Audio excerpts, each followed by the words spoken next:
Hello everyone. AP EAMCET అలాగే TS EAMCET engineering చేయబోయే students అందరికీ ఒక గుడ్ న్యూస్ అండి. ఈ సంవత్సరం సీట్లు అనేది చాలా పెరగబోతున్నాయి. సీట్లు పెరగడం కాదు, టాప్ కాలేజెస్లో సీట్స్ అనేవి పెరగబోతున్నాయి. Normal colleges, below normal colleges అనేది క్లోజ్ చేయబోతున్నారు. దీనికి సంబంధించి ఇంపార్టెంట్ అప్డేట్ వచ్చింది. వెంటనే మీ ఫ్రెండ్స్ అందరికీ షేర్ చేయండి. వీడియోని లైక్ చేసి ఛానల్ని సపోర్ట్ చేయండి. ఇలాంటి రెగ్యులర్ అప్డేట్స్ కోసం మన కౌన్సిలింగ్ సంబంధించి పర్సనల్ డీటెయిల్స్ కావాలనుకుంటే, పర్సన్ టు పర్సన్ గైడెన్స్ కావాలనుకుంటే మెంటర్షిప్లో జాయిన్ అయ్యండి. డిస్క్రిప్షన్లో వాట్సాప్ నెంబర్ ఉంటుంది. సో ఇక్కడ చూడండి, ఇంజనీరింగ్ సీట్ల పరిమితి ఎత్తివేత.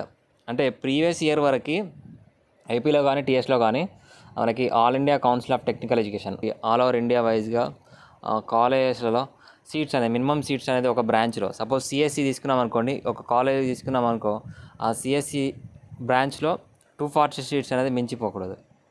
సో ఇలా ప్రతి కోర్స్కి 240 సీట్స్ అనేది లిమిట్ ఇవ్వడం జరిగింది. సో దాన్ని ఈ సంవత్సరం నుంచి ఎత్తివేశారు. అది కూడా టాప్ కాలేజెస్ కానివ్వండి, ఫెసిలిటీస్ బాగుండి, ఫ్యాకల్టీస్ బాగుండి, ల్యాబ్ ఫెసిలిటీస్ కానీ ఇతర ఫెసిలిటీస్ అనేది బాగున్న కాలేజెస్కి మాత్రమే పర్మిషన్స్ అనేది ఇవ్వబోతున్నారు.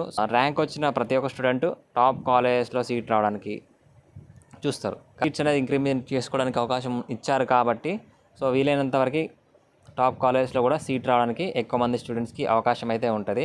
సో మీకు ర్యాంక్ ఎక్కువ వచ్చినా టెన్షన్ పడాల్సిన అవసరం అయితే లేదు. మంచి కాలేజ్లో సీట్ రావడానికి అవకాశం అయితే ఉంటుంది. సో ఇది ఒక రకంగా చాలా వరకు గుడ్ న్యూస్ అని అయితే చెప్పొచ్చు. సో ఎన్ని సీట్స్ పెరగబోతున్నాయి కాలేజెస్ వైజ్గా అనేది నెక్స్ట్ మన ఛానల్ అప్డేట్స్ వస్తాయి. అప్పటివరకు ఛానల్ని ఫాలో అవ్వండి.